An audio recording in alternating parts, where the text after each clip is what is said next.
Ladies and gentlemen, boys and girls, children of all ages, non-binaries, and transgenders, this is the Ultra Heelz Wrestling Podcast, live from Bravery Studios, Garfield, New Jersey. I am Darth Messiah, the Dark Side Savior, always and forever on his worst behavior. Mr. DM, find me on Mama's DMs. Why? Because I'm trying to get my baby, nobody can stop me. And Alex the Healer is running a little late. Hopefully he makes it before the show goes off the air. The king of the fuck the Vince McMahon movement, Mr. Cripple Crossface, put your bitch in a crawl space, all that. And on the boards, the franchise, J Kid. Yeah, the member of the Fuck Mr. McMahon Club, of course, certified member. And you know me watching AEW on the Did you get your jacket, your club jacket for fuck Vince McMahon yet? Oh yeah, I should. And, you know, I have to talk to Alex about that.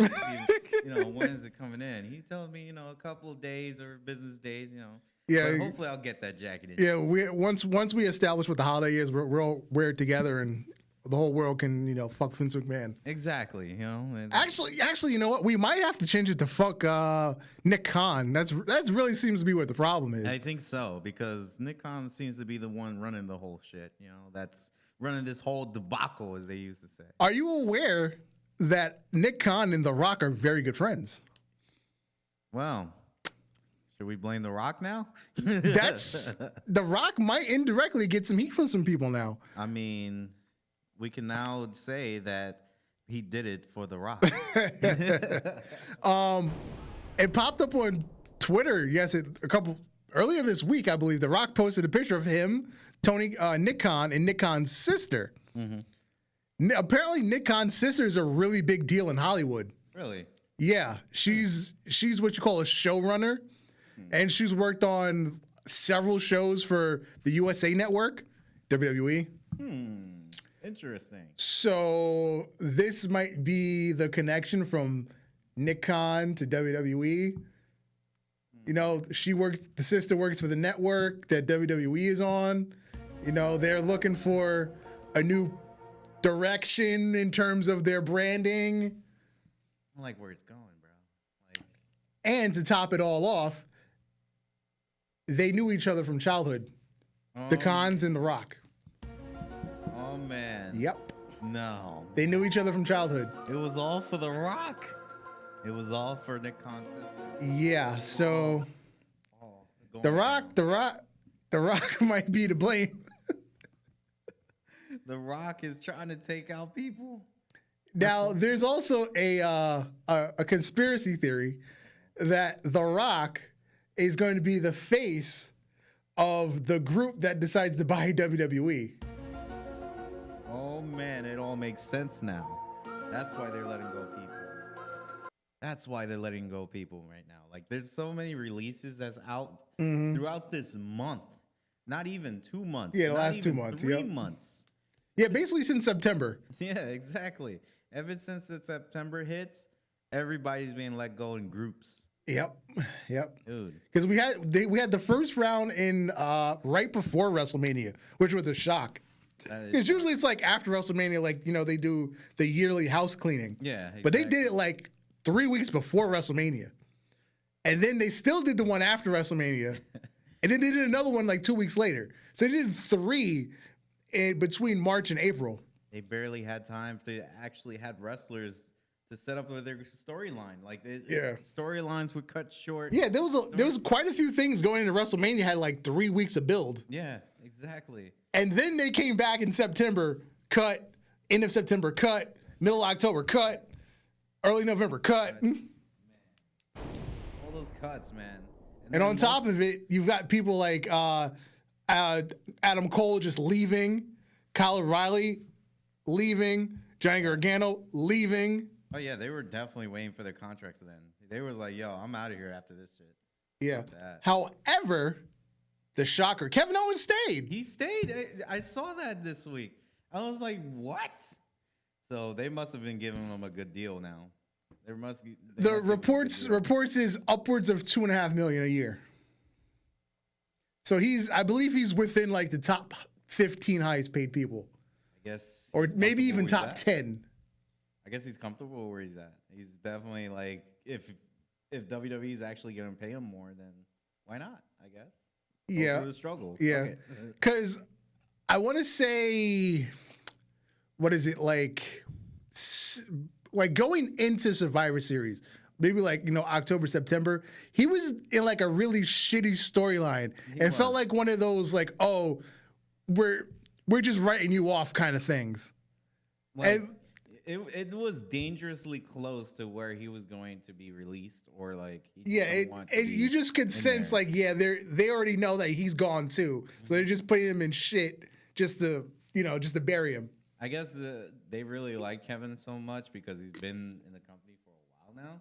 Yeah, It's just like he's one of those guys that actually could come up in WWE more, and I guess that's how this contract came about. yeah. So the fact that he decided to stay, I'm guessing they're gonna do something with him if he's staying, or he could just get cut in 6 months. Oh yeah, that's true. He got that 6 month period, This is the end You for never him. you never know at this point. With WWE or Nick Khan's WWE. Oh man. Now, from his perspective, he tweeted, "This is the best choice for me and my family." I think he saw the fact that the AEW jumping was becoming oversaturated. I think so too, and I kind of see that with either wrestlers just signing a new agreement with WWE. Yeah. Because there's a lot of wrestlers that are heading to AEW after their release. It's like, you have tons of friends over there. It's like, you're still going to make really good money there. It's a lighter schedule because they still don't do house shows in AEW. You work 2 days a week. Because it's Tuesday, Wednesday. Because there's like all the YouTube filming on Tuesday. And then you work Wednesday for TV. And that's it. So it's a lighter schedule. You're making comparatively really close money. Unless you're one of like the top people like fucking Moxley and Jericho. They're just making bank. They're making really, really good banks. So I guess he's okay with the tougher schedule and the extra money makes up for it. I'm guessing. I mean, the man has to choose for his family. This is the one that he's going with. I don't knock that. I mean, if it's a better pay cut, why not? I mean, if he's going to stay there for longer, or it could be that 6 month, time period. But if that's going to happen, fuck it. I mean, I don't blame his choice. And then back to Kyle O'Reilly and Johnny Gargano, whose contracts ended last week. There's still rumors that they're not entirely gone. You think he's he's probably in a 90-day period right now. No, because their contract's expired. When you have an expiring contract, there is no non-compete clause. It's when you get released. So, because think about, if you go back a couple years, Jon Moxley, when he left WWE, right after that WrestleMania, where they had the whole, last stand for the Shield or whatever it was called, the next week he was in fucking Japan. Yeah, he was. And he was fighting Ibushi, right? I believe so. No, not Okada. I think it was Ibushi. But yeah, it was like 2 weeks later he's in Japan. So if you run out your contract, you can work wherever you want the next day. He literally flew to Japan. Yeah. So 2 weeks later he's working in Japan, and then a week after that he's at fucking what was that, Double or Nothing? He just showed up. And Double or Nothing like nothing. Meanwhile, he told WWE, I'm gonna take some time off. 2 weeks. He took a 2 week vacation. 2 weeks is all it takes, bro. 2 weeks is all it takes for your favorite star to go somewhere else once they're expired. Yeah, so people are saying that Johnny Gargano and Kyle O'Reilly might go back to WWE. I don't see why either one would. Well, I take that back. There's no reason for Kyle O'Reilly to go back. Unfortunately, the best thing for him is just go to AEW, join Bobby Fish and Adam Cole, and reform that trio. I think that would be the best thing in our minds. And please, for the love of God, save Adam Cole from the Young Bucks. Please, because he's been wasted so badly with the two of them. Yeah, I know. It's not like the good old days, the Bullet Club days. Yeah. It's just like we definitely need that factor, like the undisputed factor, Yeah. on there just to fight, the elite. I would pay good money to see Kyle O'Reilly just coming back, Yeah. or not coming back, but making his debut in AEW and seeing Undisputed back together. I'm like, what? That's gonna be fucking insane, bro. Word. Now, speaking of that, we still haven't seen something that's been teased on Impact. We still don't have current Bullet Club versus the Elite. Because when Chris Bay joined Jay White and then they brought in Hikuleo to Impact, we're like, oh, because that was the time where Kenny Omega was the champion for Impact. And I think the Young Bucks showed up in Impact 1 week with him. So like, oh shit, we might actually finally get Firing Squad versus the Elite. Never happened. Now, teasing us that. Yeah. Keep teasing us that. Now, in terms of Johnny Gargano, his wife, Candice LeRae, who is pregnant, is still signed to WWE/NXT. So, one of the things is when you miss time due to injury or pregnancy, they just tack it on to your contract. So, whatever was left on her contract, add another year. Yeah. Pregnancy 9 months, and then you get another, 2 to 3 months for. What do you call that? Weaning the baby or whatever? Maternity leave. It's just like, Well, technically maternity leave ends once the baby's born. oh yeah, that's true. But after that, I mean, I don't know. She could wait it out and then like go to somewhere else, or if she wants to go back to NXT, which God hope not. Now, little known fact: Candice LeRae's pushing 40. Yeah, I understand. I understand. I don't think she has much time left wrestling anyway if she comes back. I mean, you seen Beth Phoenix like pushing at 40, right? Yeah, that's true. That is true. Why not? If she can still go, she'll still go.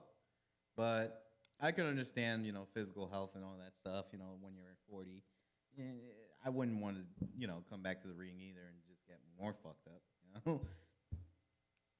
Interesting story that I ran into.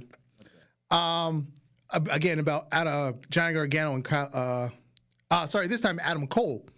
WWE has an unreleased podcast that they started recording.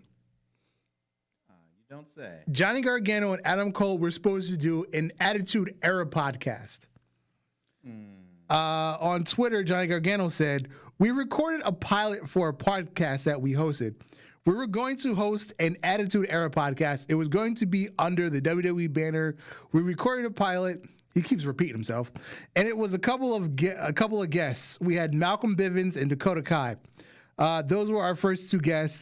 There is a podcast somewhere out there that has been recorded with us for talking about. He just said the same thing 4 times. It sounds like he did. So he didn't really have much to say, but he said a lot to say nothing. I love those kind of people. Yeah, word. He says a lot. But here's the thing. Why did WWE not do it? Good question. And how long ago did they record this? Yeah, how long ago was this? Yeah. Now, speaking of that, the season 2 of Ruthless Aggression, the Ruthless Aggression series on The Cock, as the kids call it. The Cock. Peacock. The Cock. The kids call it The Cock. The Cock? All right. I don't know. I just like calling it that. It's a funny. So, a lot of the footage that they're using from the interviews were shot like 6 years ago. Like, in particular, Jim Cornette on his podcast, he mentioned he hasn't had contact with WWE since he inducted the Rock and Roll Express in the Hall of Fame at WrestleMania 32. Let's say 30. Or is it 33? No, because that was 31 was San Francisco. He didn't go. He wouldn't drive that far. Right. So it was either Texas or Louisiana. I'm gonna say Louisiana because then that was 33. Yeah, that was 33. So 5 years ago, and footage is just coming out now from 5 years ago. Wow. On a series. Even like Edge, and look at the way Edge looks in that series. That's when he was doing the TV show and he had the short hair, no beard. You can tell that was old. So yeah. That was the look that Edge was rocking. Yeah, that was like Edge's Hollywood look. Yeah, that's his Hollywood. You can't get back in the ring look. Yeah. So yeah, that's that. Ancient. Yeah. I don't know why they keep holding these contents back. They know they could sell money with this. Well, I guess when you're a company like that, you just record everything. It's like, yeah, we'll use it one day. Yeah, right. Their video library must be insane. We'll put it on the cock later. That's Yeah. Just think they have people probably like in their production department. They just log video. They don't even have to like edit the shit. Just log it. And put all these fucking tags on it so we can find it when we need it. Exactly. It's just boom, it's ready to go. That would have been good content to watch back then. Mm-hmm. Just so you can know like what's the hell is going on. What's the scoop in WWE, bro? Because you could tell from little of what they show. Mm-hmm. Like shit's going on. Yeah. Now, some other interesting news. Former WWE referee Mike Chioda. Yeah, I love Chioda. He's taken the best broken ring bump. Because he was in the first one. That was Brock and Show. He took that bump. So that's still the best one. The one where he fell back and he just fell off? No.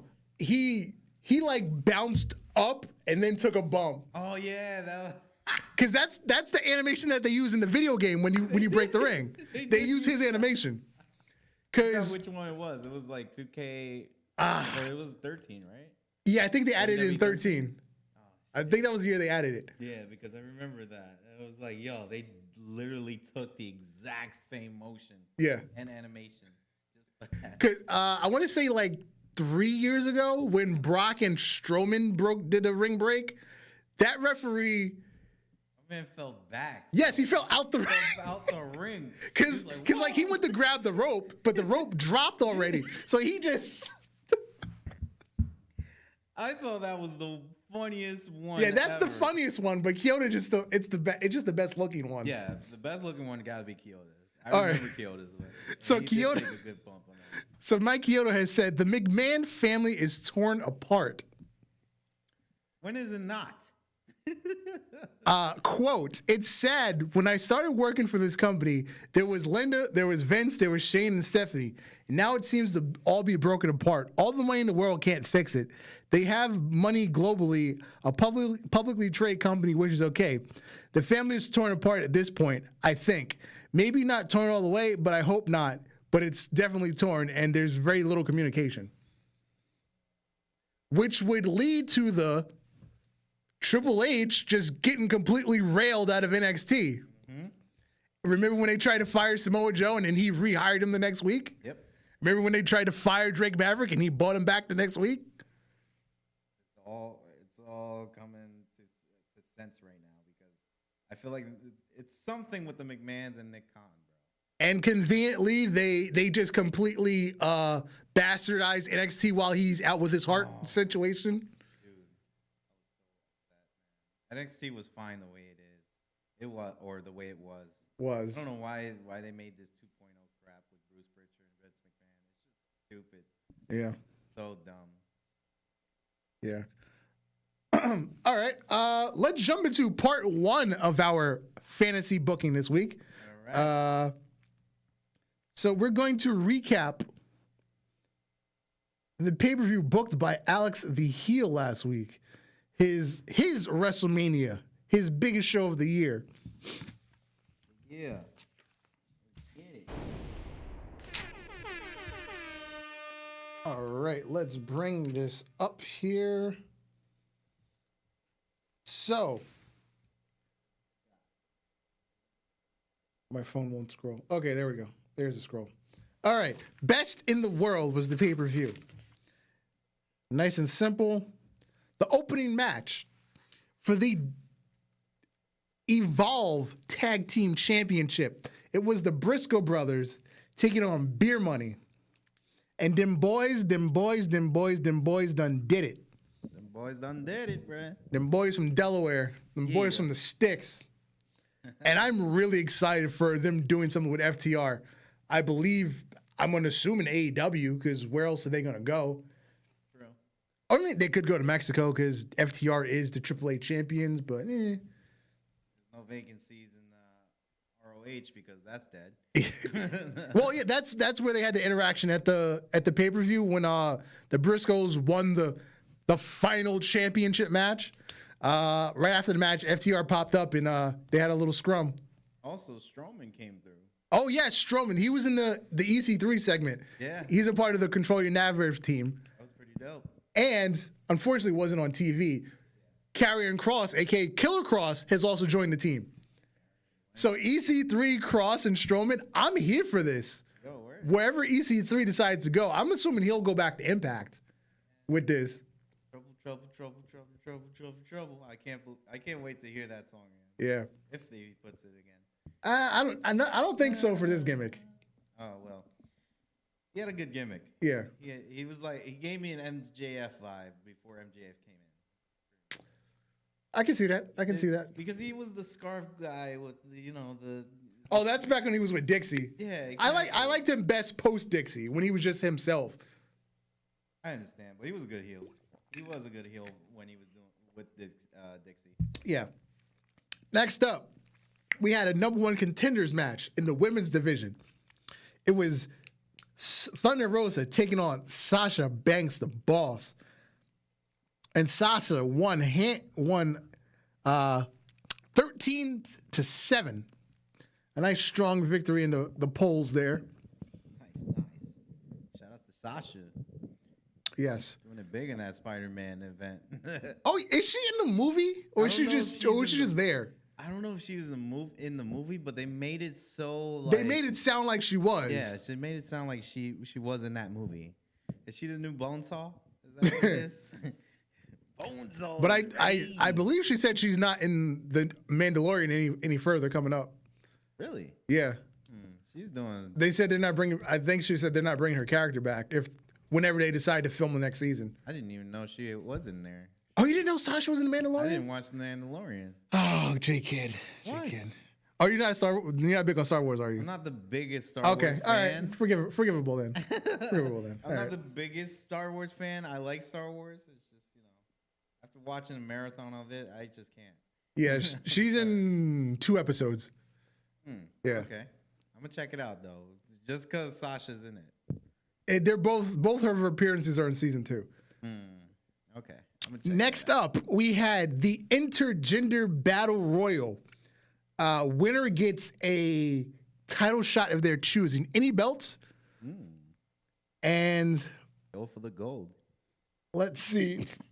Oh, pardon me. Voting for. Let's see. Somebody voted for Kevin Owens. I voted for Ron Killings, aka R-Truth. The national treasure. Yes. We had another vote for Kevin Owens, and then 1, 2, 3 votes for Dexter Lumis. So Dexter Lumis. Oh, man. Dexter Lumis has won. The sleeper pick right there. Yes. Well, R-Truth, at least you have the 24/7. Oh, wait, you don't. Yeah, fucking Dana Brooke has it now. Dana Brooke has it, and she's not defending it, which I'm so... No, well, they tried to have her defend it because they sent Tamina after her this week. It was like, seriously? Damn, bro. It's like, damn, just let R-Truth have it again. That's it. Yeah. Next up, the World of Stardom Championship. The current champion, Gail Kim, was taking on Deonna Purrazzo, the Virtuosa. And of course, Paul Heyman's team won. Man. Deonna Purrazzo is the new Stardom Women's Champion. Fired because you got Paul Heyman on her side. Word. When Paul Heyman picks somebody, they're going to be champions eventually. Facts. And then in our main event, once again, we got Team Heyman. We got Antonio Cesaro. We're going to give him his first name back. Antonio. Please do. Cesaro. I missed that name. Or Claudio Castagnoli if you're feeling frisky. Exactly. Claudio, he was taking on his former tag team partner, Sheamus of The Bar. Felt like this happened recently too. Actually, they did have a match on What are they on SmackDown? Was it 2 weeks? Yeah, it was. He was like 2 weeks ago. Yeah, it was like 2 weeks. Yeah, because Sheamus is friends with one of those people from NXT that they're bringing up, Von Wagner, I think. Yeah, I think it was Von Wagner. Whoever the fuck it is, but there was a good segment on that because I did see that match closely. Yeah. There was a part where Sheamus actually grabs Cesaro and he's like, "I thought you was my friend," and it's just punch him, and then Cesaro elbowed him out back. I was like, "You were really better than this," or something like that. They were going back and forth. Really underrated tag team. Yes. I didn't like it at first, but they grew on me over time. Yeah. Totally underrated. And once again, Paul Heyman came through. Cesaro is the new WWF champion. We're putting the F in it. F in it. F in it. Yeah. Bringing the F back. So that was Best in the World as booked by Alex the Hill. Shout out to Alex, who's running a little late, but we love him still.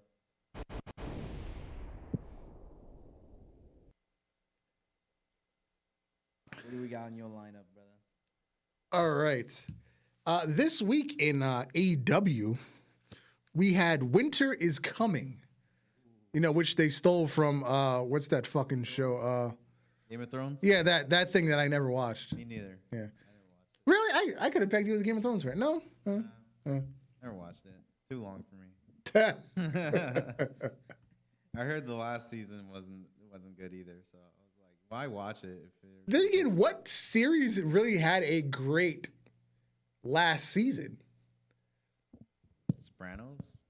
I didn't watch The Sopranos either. Sons of Anarchy? I didn't watch that either. You know what? I'm actually not like a quote unquote cult TV person outside of Jersey Shore. I'm too invested in it to stop watching it. I've been saying that for the last 3 seasons. It's just I'm too deep to give up now. Dude, they're old. I know. Fucking Paulie and Mike are like 42. Yeah, I mean, because they're the oldest ones. They're both in their early 40s. How are they gonna? And then I think Jenny is like 40. She's still sexy as fuck though. She's still sexy. Minus the duck lips, because too much fucking Botox. You know these girls. Yeah. They want to change this. But she's still pretty though. She's still pretty. Yeah. The other ones, not so much. Yeah. I don't know. Angelina, what was her name? Angelina. Angelina. I mean, she went through a change. Yeah. Looks like it. Yeah. She's all plastic. She was before, but still got. Yeah, she's all plastic though. Yeah, it's all plastic. Yeah. Anyway, what was I talking about? Oh, winter is coming. Winter is coming. Winter is coming. Yes. Winter is coming.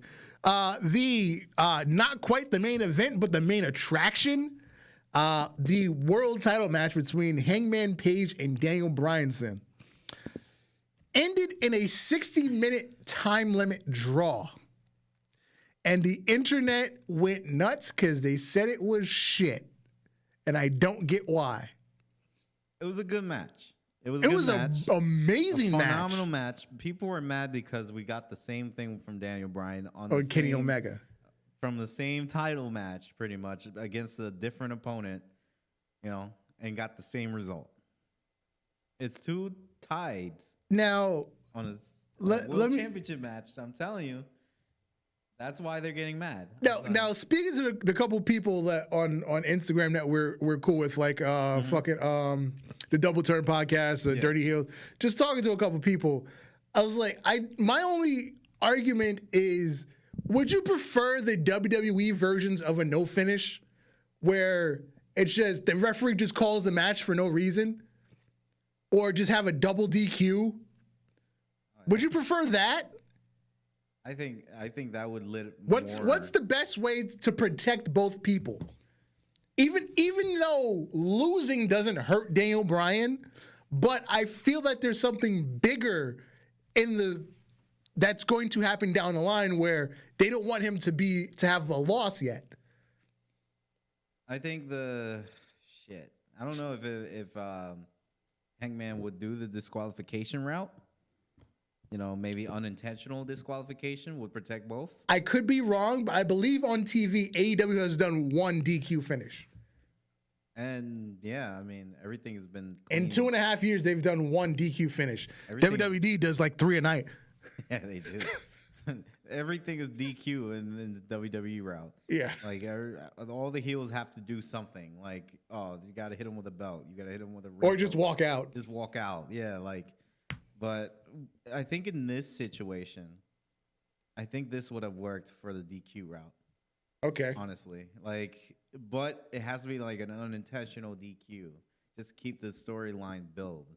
Like maybe Hangman Adam Page got angry because he still can't go down like Daniel Bryan. What I'm saying, but he can't go down. But Hangman Adam Page is trying to use a chair or something, and he just got super angry. And then like people are booing and cheering, but this is gonna protect both of them because Daniel Bryan is a heel, and he still got an undefeated streak due to a DQ. I think that would have been a good route, but just to do it like as what they did last time with Kenny Omega and Daniel Bryan, I mean, you're just going to drain it out, and that's just making people upset. The match was great; it was phenomenal. Yes, I love it, but I didn't like how it ended because it's literally the same thing as what I saw few months ago. Yeah.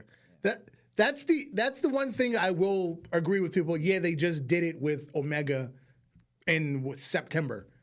Like, okay, I'll give you that. But as other thing that I was, talking to people about, a time limit draw is such a classic thing in wrestling because I think everybody's so used to the fact because WWE's been the dominant promotion for the last 30 plus years, and they don't use time limits at all, except in Iron Man matches and Royal Rumble.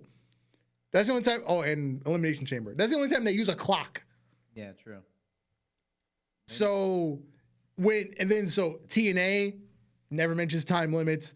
Ring of Honor in the Pure Rules division, they mention time limits, but in their standard matches, they don't mention the time. New Japan does time limits, but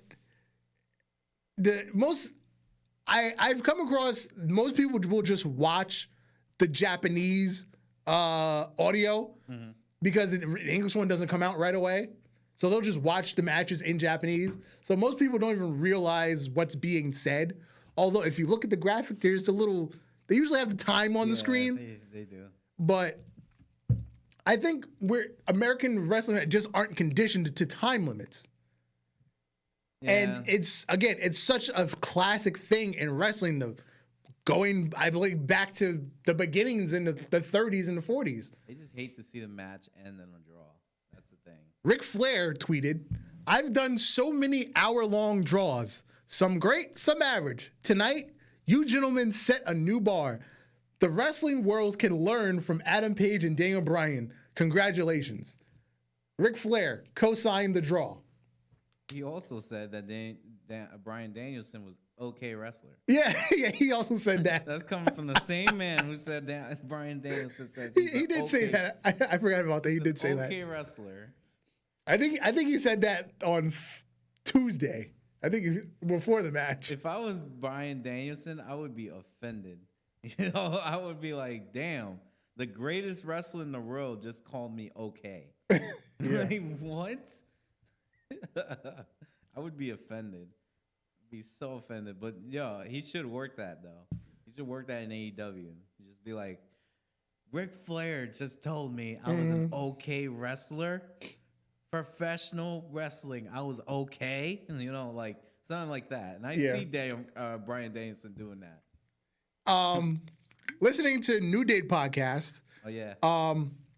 Xavier Woods once told a story of when he was in developmental when it was still FCW. Yeah. I believe Tom Pritchard was his trainer at the time, and they walk in one day to training class, and Tom Pritchard says, "Who thinks they can wrestle for an hour?"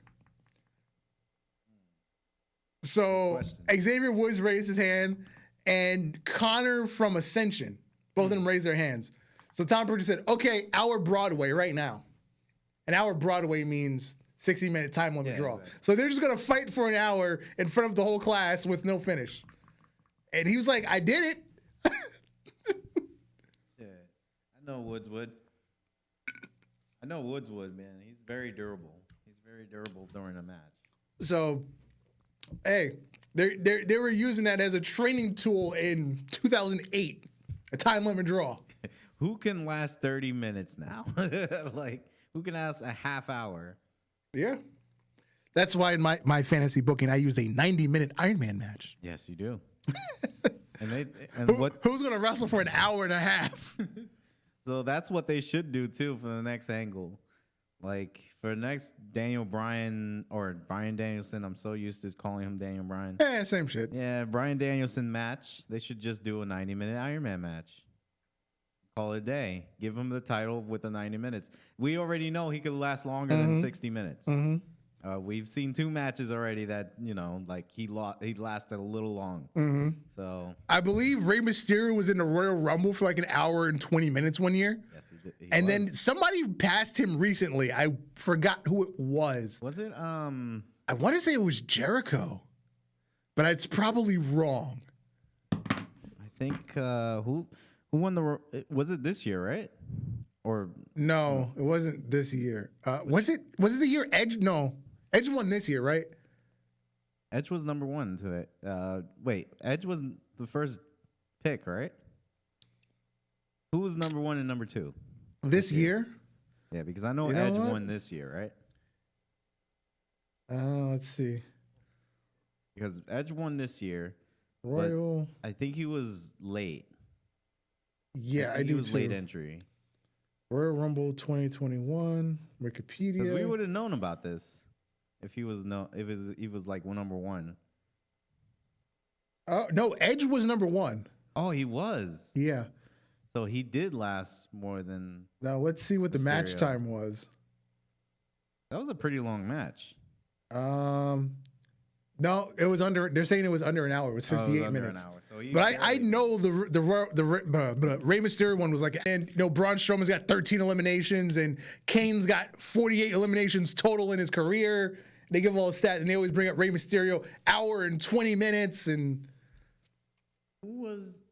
Oh no, Chris Jericho has the most cumulative time ever. He's been in the Royal Rumble for like 6 hours in his whole career, which is stupid. A decade. He's been there for like almost 2 decades. Because he passed Triple H whenever the last time he was in it. Because Triple H is like 5 hours, like 50-something minutes. Yeah, and now Chris Jericho's like 6 hours, 12 minutes or some shit like that. Triple H's got to be a solid second on that one. Yeah. Because Triple H has been there for how many Royal Rumbles? Speaking of Triple H, I think there was a thing that we missed, I think, last month. There's a condition. He has a condition where he can't wrestle anymore. Yeah, his heart. His heart, yeah. Yeah. He has a heart condition that he can't wrestle anymore. So that technically means that he's retired. Yeah. Like fully retired. I can see him having a farewell match though. I mean, it'll be something simple. He's not going to be Triple H, but it's going to be something simple. Just to have a farewell match. I can see him doing that. We could blame Vince McMahon for those conditions. Because, tearing that NXT apart must have got to him. Like I can see him putting over like Austin Theory because apparently Vince is in love with Austin Theory now. Oh yeah, he's the new John Cena. Oh god. No, just seriously, look at him. It's prototype John Cena. It is. I was like, as soon as he called him in the office about this whole like Cleopatra egg, storyline that he had, I was like, all right. He slapped him in the face. That's the new John Cena. Yeah. There you go. Yeah, that's gonna be this new protege, his new Roman Reigns, his new John Cena, whatever. Austin Theory is that new guy, the selfie guy. Yeah, the guy who takes selfies after the match. Who stole that from Tyler Breeze? Yeah, exactly. That was the first thing I thought when he was doing this. Like, Tyler Breeze was doing this 7-8 years ago. He did it with the selfie stick. Yeah, man. with the selfie stick. I felt so bad for Tyler Breeze, bro. Yeah, I feel so bad for him. But I've brought this up before. After he got released, the statement that he put out was perfect. He's like, when you come in, you know what you're getting. You should know what you're getting into. Either they use you or you don't. You get paid. When you get your chance, take advantage of it because you don't know if they're going to use you again. Yeah, exactly. It's a tough franchise to be on. Because if you're not one of those top people in that inner circle, you can be out the door tomorrow. It's that simple. Exactly. Release. So I like the fact that he put that perspective on things instead of people that just want to trash WWE to trash WWE. He took the high road, and it was all facts. Back to winter is coming. Wardlow. Yeah. Wardlow had another squash match. He's been having a lot of these lately, so I'm thinking he's got something down the line coming. He's because he's been getting these squash matches just to get him out in front of people again. True. He beat Matt Sydal. Evan Bourne. Yes, Evan Bourne. Yep. who got suspended several times with Randy Orton for smoking. Yeah, right. But Randy Orton's still there, and Matt Sydal got fired. Yeah. He even got RKO'd in like the most famous way. Dang. I still think that one's overrated. It is overrated. It's nice, but I think it's overrated. What was your best? How about this? Since I guess we're going for 2 hours still, right? Yeah. So what was your best like RKO? For me, it's either Seth Rollins, the curb stomp to the RKO, because they said they tried to practice it and they couldn't get it. And then like before the match, they were like, "Nah, we're just gonna skip it." But then in the middle of the match, Randy says, "Fuck it, go for it," and they nail it. They nailed that. Oh my God, that was so beautiful. Mine was the one with Christian on the steel steps. When Christian dove off the turnbuckle, yeah, and he actually connected it on the steel steps. What? That's crazy. He could have broke his neck. I think one of my other favorite ones is. He had some memorable RKOs. Man. I want to say the first time with AJ and the Phenomenal Forearm. I've seen that one. Their WrestleMania one. That was really because that was the first time. They've done it a couple more times since then. But that was the first one that they did. Was the one at WrestleMania. He did a good one I would say this year. He did a good one as well. He did one with AJ again. Yeah. Which was good still. I think was that with Riddle when he was like against Riddle. I think it was either Riddle. It was either Riddle or it was somebody off the top rope trying to. Or was it Woods? I think it was Woods because I think it was somebody trying to do something on the top ropes. Yeah. And he got RKO'd. Like he tried to do a kick or something like that, and he got RKO'd. Yeah. But that was a good one. That was a really good one. I mean, Randy Orton's been catching RKO's, you know, on a regular, man. His appearance on Broken Skull with Stone Cold, he said all of these RKO's, none of them has been his idea. It's always the person he's working with. Oh wow, it's like yo, he said he came up with none of these. It's like the one whenever he said, not my idea. Man got a ghostwriter for his RKO's. like when he was playing the one with Seth Rollins. Not my idea. We tried it out before people got in the building. We couldn't get it. In the middle of the match, I said, "Fuck it, let's go for it." The execution is pretty good though. I guess when the lights are on and shit just happens. Orton mode. Yeah. Out of nowhere, boom. Yeah, I gotta say though that Seth Rollins one was like the best one. Yeah. It was the best one over that Matt Sydal one.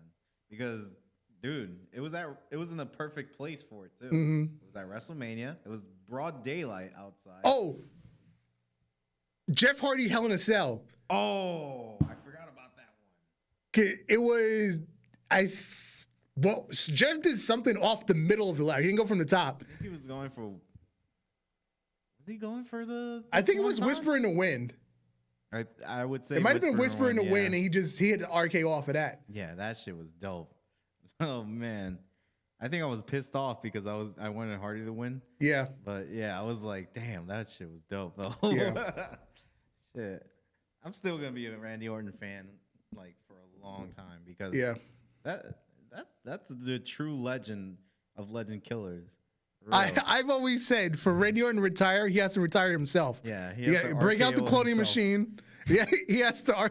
The legend killer has to kill the legend of himself. He has to knee punt himself. Oh yeah. Man, you imagine they got like a Randy Orton clone, and they just like somebody just dressed up as Randy Orton, just punt him in the head. That's how he retires. Word. WWE is gonna do it. You know that. Yeah.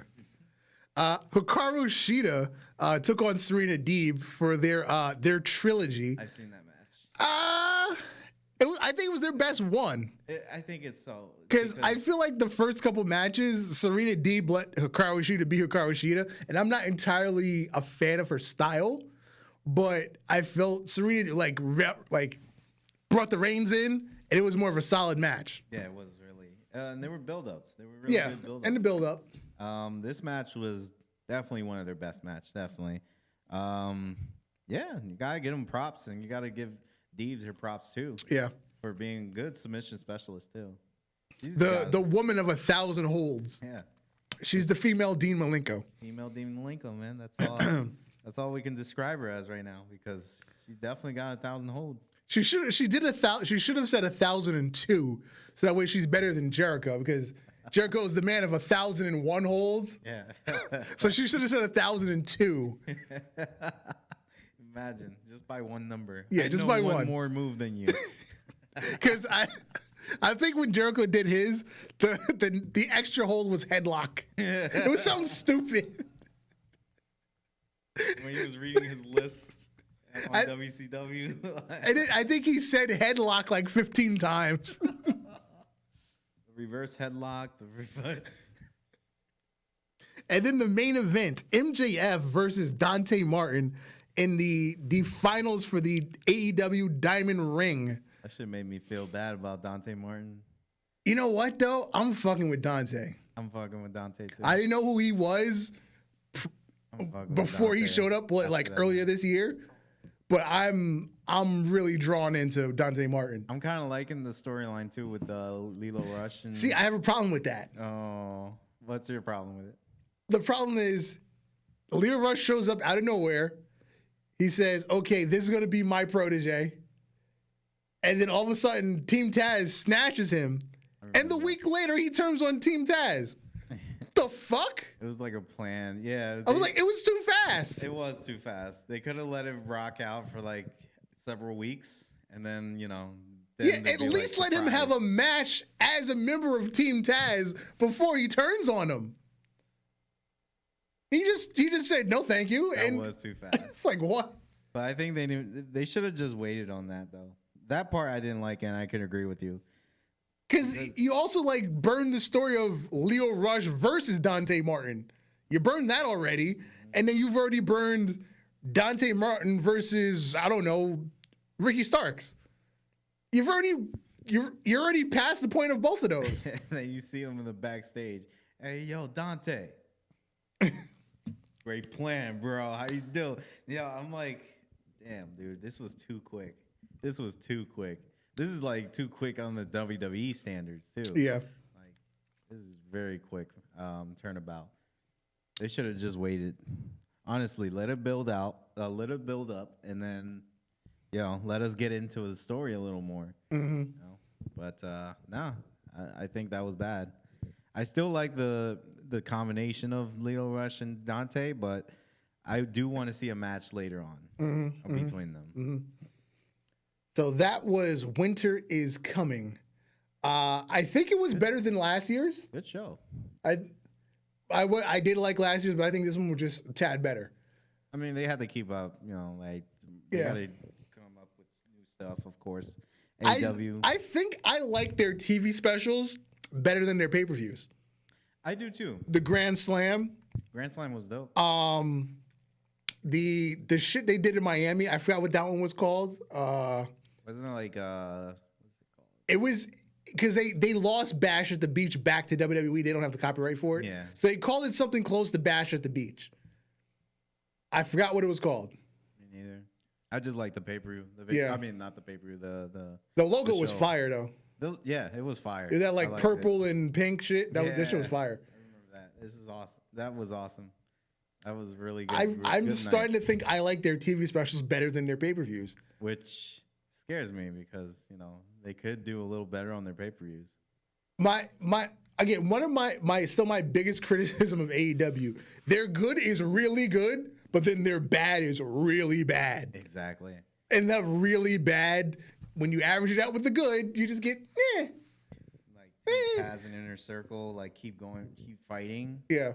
You know, that should have been ended like a while ago. And I'm glad it ended now. Like during the Wednesday Night Wars, you always knew what you were going to get with NXT. True. It was just consistent. You always got a solid B out of NXT. Yeah, true. You got a solid B. AEW, you might get an A plus, you might get a D. And that's why you watched AEW, because you're not sure what you were gonna get that week. You're gonna get something really good, or you're gonna get a train wreck. I feel like the old NXT. Well, I feel like AEW now is like the old NXT that we were used to watching. The NXT pre-television. Pre-television. The NXT that X-Man Dem always tried to get me to watch, and I wasn't feeling it at the time. Now you regret it a little bit. Yeah, right? I do. Because he'd always like, oh, you gotta watch this. You got like, I'd watch like the match he told me to watch, but I wouldn't watch the whole show. I mean, I catch the matches, just matches, and just like, oh, okay, this is actually dope. And I catch some moves that they did, and it interests me to just watch them. Mm-hmm. I'm like, oh, okay, I'm gonna tune in on Tuesday nights. Like when X-Man Dan was telling me about the Revival versus American Alpha, I was like, wow, that match was. Yo, I would kill for tag team matches like that right now. That shit was good. Hell, even AOP, even though they turned out to be, not so good, they're not there no more. They were booked so well that it hid all of their flaws. I'm telling you, Triple H. Yep. Triple H has a good mind in wrestling. Yes, he does. He's just in a bad family right now. Yeah. Oh man, I'm telling you, get that divorce. Who should he marry? Dixie Carter? Maybe too old, but it's just I don't know. Maybe I don't know. Well, he shouldn't be married into something though. That would make her a team hoe then. Yeah, true. I'm pretty sure she let Nash knock it down. Probably. Nash is a little bit around their age. Rumors are that she would sit on his lap drinking wine at the hotel. I see Dixie doing that. Those are the rumors that allegedly, all alleged. But Triple H doesn't need to marry into somebody right now. No. I mean, if that were to happen, he could just start his own wrestling company and face Vince or Nick Khan, and also I guess Cody Rhodes, because that would be some interesting fact to have another company just blowing up and putting asses on seats, and just having a good amount of rosters, or amount of people that in his roster just to go head to head with these shows, and he could do it in like Tuesday nights and like Thursday nights. I mean, he could take those slots and just have a good whole week of wrestling to talk about. Word. That's my idea. Yeah, coming up in 2 weeks on. Is it actually on New Year's Day? WWE Day 1, is that Saturday, or are they waiting until Sunday? Saturday? Yeah, it's on Saturday. It's on January 1st. WWE Day 1, their newest pay-per-view. It's on Saturday. It's on the 1st. I know the 1st is Saturday. Because I know. Because I volunteered to work. That's why I know. Oh, you did? Yeah. So I know what the 1st is. Because it's going to be dead. So like I'm going to take the time and a half to do absolutely nothing. I'm going to sit on the counter for 5 hours and get paid $40 an hour. As you should. Yeah, of course. It sounds like a great day. Yeah. I'm not stupid. Yeah, exactly. Work smarter, not harder. That's why I always go to work during a blizzard. I'm going to sit on the counter for 8 hours. Pay me. Work smarter, not harder. That's exactly. I love using that term. Work smarter, not harder. Why would I have to work hard on something that's not going to be that hard? Yeah. Shit, fuck that. So far, they've booked a fatal 4-way match for the WWE Championship. Big E taking on Seth Rollins, Kevin Owens, and Bobby Lashley. Now, to get into the title match, Bobby Lashley had to face Seth Rollins, and Kevin Owens, and Big E. He had to face all the people that were currently in the match. So that means he pinned Big E this week. And the week before, Kevin Owens had to beat Big E to get into the match. So Big E's already been beaten twice as a champion. Yeah. And he's been beaten by Roman Reigns at Survivor Series. So he's not coming off very strong as a champion. He's not. Because I haven't even heard, like, throughout the course of these 2 weeks, like, anything big from Big E. Right. And I feel like he's not, like... I'm not saying he's not pushing it throughout well. Right. I'm just saying he's not in a good push. Right. And I feel like he might lose that title pretty soon. So, when did he win that? Was that going into... Like, what is it, 4 months, 5 months ago? No, it hasn't been that long. I want to say that was October. That was pre-Crown Jewel. It was October. It was pre-Crown Jewel. Yeah. It was like mid-October that he won. Because he won on a Raw. They just show. randomly had him cash in on a Raw to bump the ratings. Yeah. And Now, as champion, Bobby Lashley, his only losses were the build-up to him losing the title. He lost to Xavier Woods. He lost to Kofi Kingston. Then Big E cashes in. But Big E, he's losing 2 months into a title reign. Roman Reigns hasn't been pinned or submitted in 2 years now? 2 years. 2 years? Over 2 years. Roman Reigns. I get he's the guy, but it's been 2 years. He's lost matches. He's lost matches, finally. But he hasn't been pinned or submitted in 2 years. I'm loving that the guy right now, this is the only thing I'm loving about WWE, that the guy is a heel. Yes. And it's not like, you know how we had last era, John Cena, and this guy is always the guy, and it's just because in your face. This is what we wanted the whole time. This is all we wanted. Remember, we've been arguing for years to push Roman Reigns to be a heel, to push Roman Reigns to not be this like this baby face, just like John Cena. Yeah. Like, we know he's the guy. He's gonna be the next guy. Now the babyface turn is coming. It is. It's coming. But it's coming at the right time. Exactly, because we finally like him. Because what never happened with Roman Reigns was the crowd was never behind him and the company was never behind him at the same time. But right now, the company and the crowd is behind him. So you can turn him back babyface and it will work and it will stick.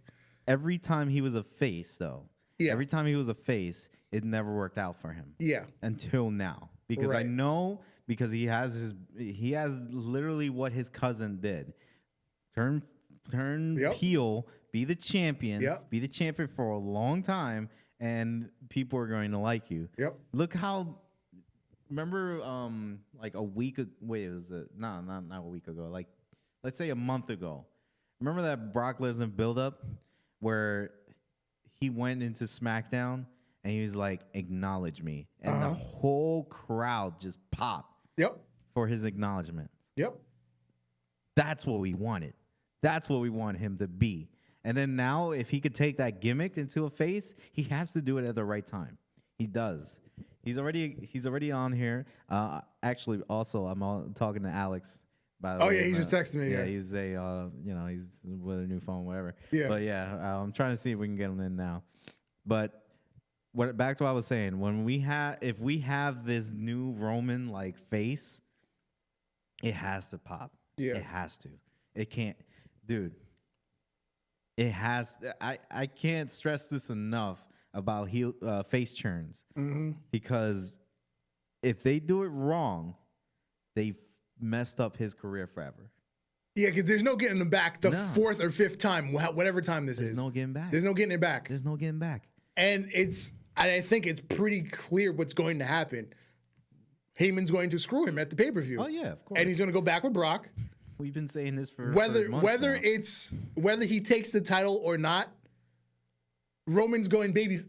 I'm 98% sure Roman's turning babyface at this pay-per-view. Roman in the bloodline is going babyface. Yeah, because this is literally the whole shit for Lesnar to turn heel. Yeah, again. in a perfect world, Heyman attempts to help Brock. He gets caught, and that's what turns Roman and the Usos babyface. And then Brock gets to go back to be a heel. Although I'm loving Brock right now. This is the most entertaining Brock since Boombox Brock. Boombox Brock was the best. When Brock Lesnar gets to be happy on TV, it's amazing. It's always the best because we know the guys suck at promos. We know the guy sucks at like being a face. But they're giving the fact that he is a face is the funniest thing ever. They're doing corny correctly. Mm-hmm. Exactly. That's what it is. Correct cringe. Yes, that's correct cringe, yes. Exactly. Correct cringe. I think that has to become a phrase now. Correct cringe. Mm-hmm. Yo, book it. Put it in your notes. Correct cringe. Correct cringe. Invented by Steve Franchise, 2021. Word. So yeah, that's the other match: Roman Reigns versus Brock Lesnar at day one.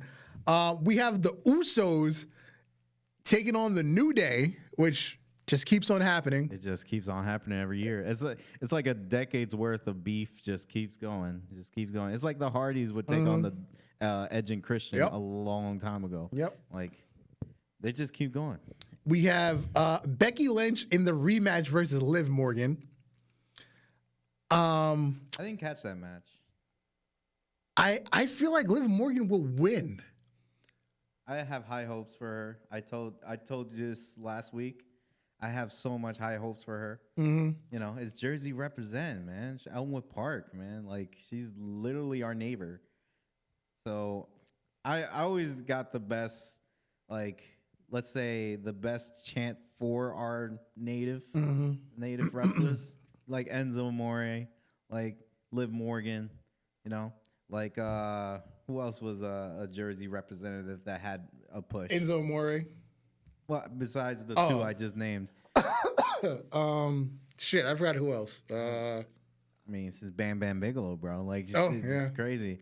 I just need a Jersey representative to win this championship. I feel you. Yeah. And then this is going to be a good match, but it's still like a weird build-up, despite the awesome promo that they had. Oh, yeah. The Miz and Edge. Yeah. I definitely know where you were going with that. Because with Miz and Edge, it's going like cross-promotion wise because they're responding to what CM Punk MJF is. Yeah. So I like the way this is going. I haven't seen an Edge and the Miz fight since 2011. Yeah, like 2012. 2012. You know, when R-Truth, I think when R-Truth was in the picture. Oh, Awesome. Was it Awesome Truth? Awesome Truth, yeah. Because Edge was there, right? So, yeah. I remember they had a match. Yeah. That was their last match together. But I always thought Edge and Miz supposed to have like this feud if ever Edge were to ever to come back. So I think this is right. All right, I feel you.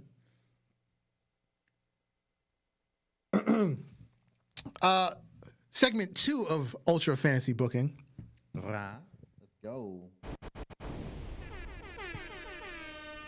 I had just a standard TV episode this week. No pay-per-view for me this month. Alrighty. Just a regular old episode of Warzone. Hit me with your best shot. Fire away. To kick off the night, the Phenom, The Undertaker. He came out to say a little something about his match at our last pay-per-view, Death Before Dishonor. Last week, a brave soul named Darby Allin stepped into my yard and he took his last ride. If his soul should ever return to this lifetime, he will be the future of this industry and he will be a world champion. Over my years, I've been evil and I've been nice. Big evil to be exact. And what happens? Did someone say nice and evil? Is that what you said, old man? You are not those things. I, Denhausen, I am very nice and very evil. Nobody wants to listen to you anymore, old man. You do not have a rocket car, and you do not have a house of solid gold, but Denhausen will one day. Shut up, boy. Get in the ring. You will rest in peace. So, Denhausen versus The Undertaker. And let me scroll down and find the one person that voted for Danhausen. Oh, my friend from work. He thought it would be funny to vote for Danhausen. Gotta love that Danhausen. Man. Undertaker won 17-1. Next up, Where that was going. we're having a reset in the women's division after the big blow off at the pay-per-view. Yeah. Mickey James taking on Serena Deeb. Between two veterans, two also still easy on the eyes for little older ladies.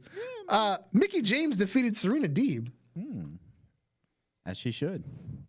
We gave Deeb's props earlier, but Mickey James, one of the best. One of the best in this industry. Yes. In my never-ending open weight pure rules tournament, I almost did it. Bryan Danielson defeated Frankie Kazarian. And apparently this was a squash because the voting was 18-1. I didn't see that coming. Wow. I feel like Kaz isn't getting a lot of love on my roster. Kazarian's a good wrestler. Yeah. He's also one of the greatest. I guess I can call him a legend now. Yeah, because he's been an Impact legend for a while. Yeah, he was Impact like Impact. what 2005, and then even like WCW, right? Wasn't he in WCW? I don't think he was back. I don't think he was been around that long. He was young. He was young, but during his path in TNA, I mean, he's been very good. He's been one of those. Forgotten souls instead now he's in what, AEW. He's the Dolph Ziggler of Impact. You want to put Dolph on that? Hey, I love Dolph Ziggler. I love Dolph too. But he's just in that role where you're going to get a match out of him, whoever he works with. I would say like the Lance Storm of this thing. Okay. I mean, all right. Because Dolph, well, maybe that's a good comparison too with Dolph. I don't know. I feel you on that one. Yeah. I feel you on that one. Next up, Walter versus Adam Cole, baby. Bye-bye. A draw. Oh. A draw. We got double love. This was a time limit draw because there's time limits in this division. Oh, it's a time limit. It's a time limit draw. As it should. I mean, those two are really good. Which I'm actually shocked at because the last time I looked at the voting, Walter was ahead like 9-2, and it ended up a draw at 11-11. Doing this draw matches. These draw matches are coming into play, huh? Yeah. Next up, it was a handicap match. The B team taking on Brock Lesnar. Bork Laser. Yeah. Now, one person voted for the B team. It was my girlfriend. Well, at least she had high hopes for them. I asked her, like, why did you vote for the B team? Like, you know nothing about wrestling, but I know you know who Brock Lesnar is. Why would you vote for the B team? She had no answer. I don't know, man. But if I really felt bad for the B team, I would have voted for him too. But I know they weren't going to win that match. So post match, because this was a quick 1-2-3 win for Brock Lesnar. Mm-hmm. Did he have both of them on his shoulders for the F5? Yes, it was one of those double F5s. Oh, yes. Shit. Awesome. So Heyman hops in the ring. Hey, Shane, where's our title match? We've played your game, and it's time for you to pay the beast. The last time you ignored us, Brock went apeshit and wrecked your world title match. We can do it again if you want to. Give us a title match, or else the beast will strike again. And that's the spoiler, not a prediction. And our main event, which we will be seeing again at WWE Day 1, the Usos versus the New Day. One more time. And for old time's sake. The Usos won against the New Day. But post-match, the Red Dragon, Kyle O'Reilly and Bobby Fish, they came out to the ring to face off with... Congratulations, Roman Reigns, being the head of the table and the head of the awards. Exactly, because I'm still not sick of Roman Reigns. Me neither. I think Roman Reigns is I think he's still one of the best things going in wrestling. In the sea of bullshit that is WWE, I will always stop and watch a Roman Reigns segment. I mean, we're gonna have to at this point. Like, or at this point, we already are. We're just along for the ride. Mm-hmm. We're along for the head of the table ride. You know, I feel like I was in the table, and just like, oh, I got to see you every week, man. I know I didn't give you any heads up for this segment, but do you have an opinion on? Do you have a pick, best wrestler of the year? Best wrestler of the year? I think I would have to give it to Roman Reigns. Okay. Roman Reigns. I'm with you on that one. Roman Reigns, best wrestler of the year. Next category. Rookie of the year, newcomer of the year, whatever you want to call it. Best kept secret of the year, something like that. Who do you pick? I'm picking Dante Martin, who we just spoke about. Wow, I picked the same one. Because I didn't know who Dante Martin was 8 months ago, and to me, it's Darby Allin all over again. Yeah, true. Just he's got it. He does. He's got it. He definitely got it. When you put him in the ring with the right people, it's amazing. And he takes the athletic thing to a point where it makes sense. It's not just doing moves. Everything he does has a purpose. It does. And one of the things I like about Darby, when Darby Allin does dives, it's not just, oh, let me jump out the ring and you're going to catch me. No, Darby Allin's going to hurt you when he dives. He's like a fucking bullet. That coffin drop, bro. That too. I'm telling you, that coffin drop also is very deadly. You think he's crossing his arms and all that. That back hurts. Yeah. That back really hurts. Yeah, so my newcomer of the year is Dante Martin. Dante Martin. Most improved. I'm going to go with Matt Cardona. He had a good AKA Zack Ryder. Run right now. He has a good run right now. Because, he's found his niche. The whole thing with GCW, it's like everybody has this image of Zack Ryder. Zack Ryder was this. He fit in this box. Zack Ryder doesn't fit in GCW, but he went in there. He took advantage of the situation. I don't fit here. You're going to hate me. But in the end, you're going to respect me. And that's what happened. He made that crowd respect him. And now he's doing the same thing with NWA. Yeah. He doesn't fit in the NWA box. But he went there, he showed up, and this match he's having with Trevor Murdoch, I guarantee it's going to have the same effect. He's going to get that respect again. Oh, man.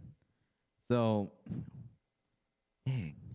Matt Cardona, I would give it to him, too. Most improved? Most improved. I would also, if we have the split between Matt Cardona and another person, I don't know. Something tells me to give it to CM Punk. Okay. Because of his comeback? Okay. Comeback, but the thing that MJF told me, or the thing that MJF told us, like he's literally, he went after Darby Allin. He won. He went after like the best, almost the best, let's say.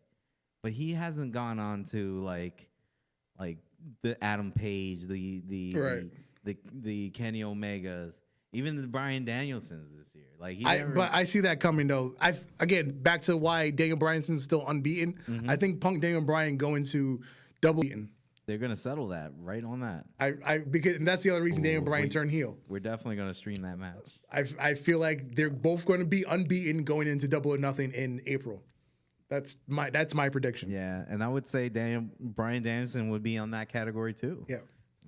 But if I really want... Before I go too far, next category, comeback of the year. See? All right. Since you did that, I'm going to give the last award to Dante Martin. Okay. And then this award is neck and neck with the two we were just talking about. Okay, so my comeback of the year goes to Christian Cage. First of all, showing up at the Royal Rumble, I was like, oh, shit, he actually got cleared to wrestle. You know what? You're right. But then, showing up in AEW, winning the Impact Championship, who would have thought Christian Cage would be a world championship in 2021? You're right. You're right, because he actually won. Yeah. He actually came to AEW after the Royal Rumble and beat Kenny Omega in one of the greatest matches that I've literally seen. So yes, I'm agreeing with you there. Let's give it to Christian Cage. Yeah. Christian Cage is definitely the greatest upset that happened in wrestling ever. Yeah. It's underrated too. It's so underrated. Best pay-per-view of the year. Now, this one was hard for me because I tend to get jumbled with what happened when. But I'm going to go with, this is going to sound stupid, I'm going with Crown Jewel.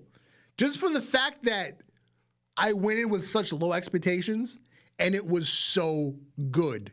It was really I'm good. I'm sure if I took longer to think about it, I could probably come up with a better pay-per-view like fucking, I don't know, Wrestle Kingdom or Double or Nothing. But just off the top of my head, Crown, because I had such low expectations and it came out so good.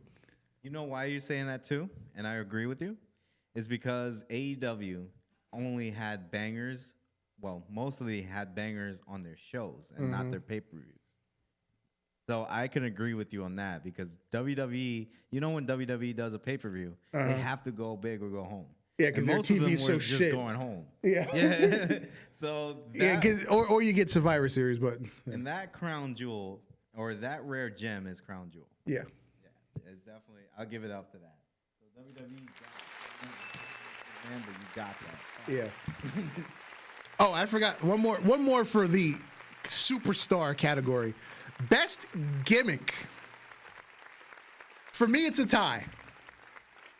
The very nice, very evil Danhausen.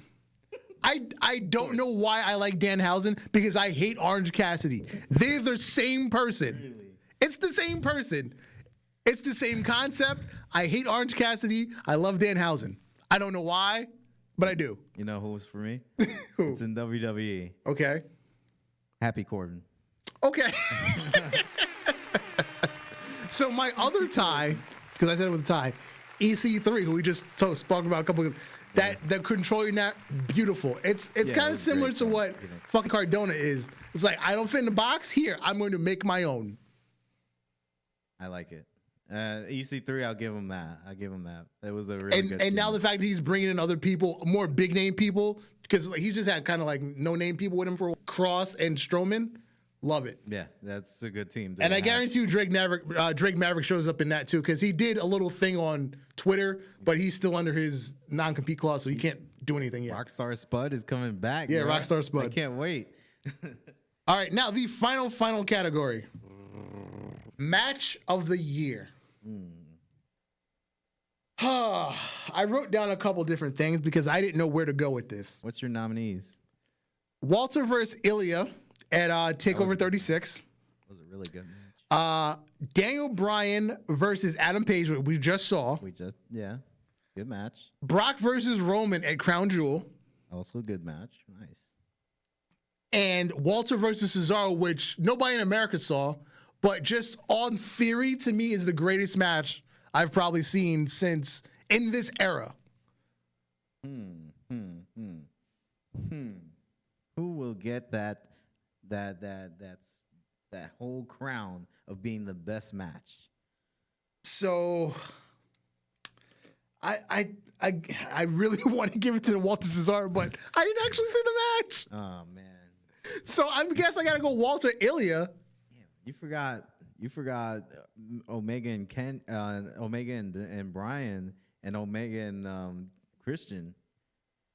Those were really good matches. I was going to write down Omega Christian. I was going to write it down. Omega Christian was over great. Omega Bryan for one reason, because there was no build up to Daniel Bryan Omega. The build up wasn't as good as the Christian match. The Christian match was a good build up. That was the only reason I didn't write down Omega Bryan, because the build up to it wasn't as good as the others.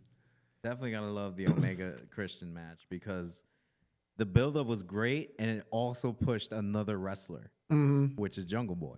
Right, it pushed the shit out of Jungle Boy. Yep, because it was literally going to Jungle Boy versus Omega, and that was a good match. Yeah, that was a really good match, and obviously Jungle Boy didn't get, but his name popped. It popped Yep. So good that Christian, when he came in, like he had a match with Christian, and that popped. And Christian was getting booed at the time. You seen that, right? Yeah.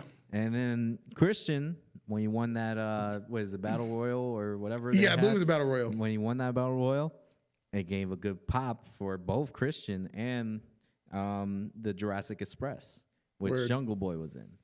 And I feel like the whole buildup was just for Jungle Boy. Even though the matches for Christian and Kenny Omega literally tore the house down in that match, though. But and again, because the whole comeback story of Christian is like, we didn't see this coming. And that was on top of that. Like, Christian was just making a great return. Yeah. Great physical shape. He's literally, people thought he was never going to wrestle again. Yeah. And he won a title. Because when Edge was in the Royal Rumble, well, first of all, he came back last year. And then he was in the Royal Rumble. He wins the Royal Rumble. He goes on to WrestleMania. It was like, Edge is just killing it on this comeback. And then Christian comes out of nowhere. Like, is going to win the title? How about I win first? Word.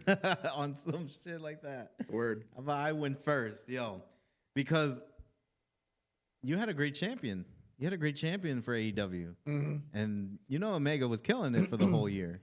For holiday special. And the end of the year. If you're listening to this, download the Stereo app. Me and Alex will be doing something sometime over the break while we're off. So follow us on Instagram, follow us on Stereo. Well, just go to Instagram, find our link tree. All the links for anything that we do are there. You can contact Bravery Studios there. Yeah. Go on the website, see the nice amenities here at Bravery Studios. Respect to Gnarly Marv. Thank you, J Kid. Alex the Heelz says, I'm sorry, my phone fucked up. I'll see everybody next year. Salute to him. Salute to him. All our guests this year, my homie from work, homie from the Couch Podcast. Word. All that. Great 2021. We'll be back next year, 2022. Good night, sir. Good night, all. And to all, good night. Merry Christmas. Happy holidays. Happy Kwanzaa. Happy Boxing Day. Boxing Day. Merry Pule. And have a happy new year. Ultra Heels out.